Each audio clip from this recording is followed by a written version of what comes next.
லே, இது உங்கள் கதையும் காரமும் யூடியூப் சேனல். இந்த உலகத்தில் கஷ்டம் இல்லாமல் யாருக்கும் வெற்றி கிடைக்கல. ஆனால் கஷ்டம் வந்தாலும் துவண்டு போகாமல் நின்று போராடினால்தான் நமக்கு உண்மையான வெற்றி கிடைக்கும். இன்றைக்கி நான் உங்ககிட்ட சொல்ல போகிற கதை உங்கள் லைஃப்பில் மிகப்பெரிய மாற்றத்தை கொண்டு வரும். கண்டிப்பாக ஃபுல் வீடியோ பாருங்கள். உங்கள் மனசுக்கு இந்த கதை ரொம்ப பிடிக்கும். ஜீரோலேருந்து ஹீரோ. ஒரு சிறிய நகரத்தில் பிறந்தவன் அரவிந்த். அவனுடைய குடும்பம் மிகச் சாதாரண குடும்பம். அப்பா கூலி வேலை பார்க்கிறார், அம்மா வீட்டு வேலை பண்ணுறாங்க.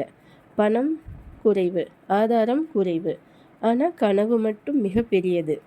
அவரோட கனவு ஒரு பெரிய ஐடி கம்பெனி ஆரம்பிக்கணும்.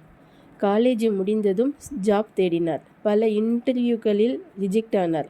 ஒரு இன்டர்வியூவில் ஹெச்ஆர் சொன்னார், உங்கள் கம்யூனிகேஷன் ரொம்ப வீக்காக இருக்குது, நீங்கள் கார்ப்பரேட் வேர்ல்டுக்கு ஃபிட் ஆக மாட்டீங்க. அந்த நாள் அவனோட மனசு மிகவும் உடைந்தது. ஆனால் அந்த வார்த்தை அவனை மாற்றியது. அவன் தினமும் மிரர் முன்னாடி ப்ராக்டிஸ் பண்ண ஆரம்பித்தான். இங்கிலீஷ் இம்ப்ரூவ் பண்ணான். யூடியூப்ஸ் நிறைய வீடியோஸ் பார்த்தான். ஃப்ரீ ஆன்லைன் கோர்ஸ் முடித்தான். கோடிங்கில் மாஸ்டராக ப்ராக்டிஸ் பண்ணான். அவன் நினைத்தது ஒரு நாள் நடந்தது. என்னை ரிஜெக்ட் பண்ணின உலகம் ஒரு நாள் என்னை தேடி வரும் என்று. 3 வருடம் ஜாப் பண்ணி கொஞ்சம் பணம் சேமித்தான். அந்த சேமிப்பு முழுவதையும் வைத்து ஸ்டார்ட் அப் ஆரம்பித்தான். முதல் 6 மாதம் கிளைண்ட் இல்லை. காசு ஆல்மோஸ்ட் காலியாயிடுச்சு. ஃப்ரெண்ட்ஸ் சொன்னாங்க, ஜாப் போயிட்டு செட்டில் ஆகலாம்னு. ஆனால் அவன் சொன்னான், நான் முயற்சி நிறுத்தினா நான் தோல்வி தான் அடைவேன். ஒரு நாள் ஃபாரின் கிளைண்ட் ஒருத்தர் அவன் ப்ராஜெக்டை பார்த்து ரொம்ப இம்ப்ரெஸ்ட் ஆனார். அந்த ஒரு ப்ராஜெக்ட் தான் கம்பெனிக்கு லைஃப் கொடுத்தது. அதுக்கு பிறகு ப்ராஜெக்ட்ஸ் மலை போல் வந்தது. கம்பெனி வளர்ந்தது.